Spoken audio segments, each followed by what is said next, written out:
na pa pe zo mai zo kong so nu si em dong ti en na lal puhan sina manit hi na cross puin an se dong luru nun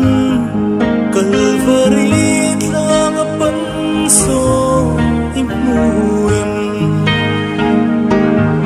avama eki narakya berta tuarin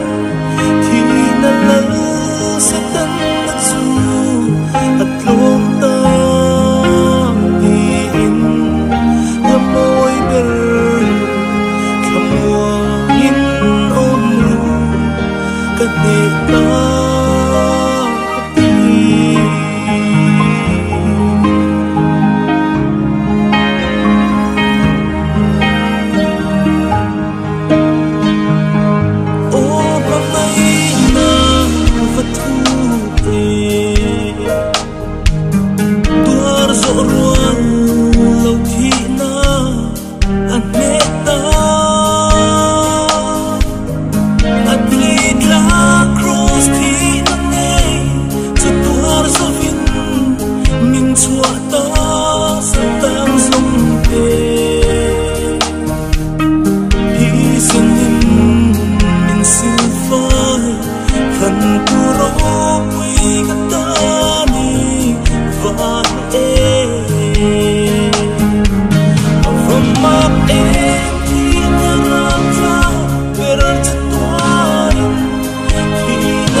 Dam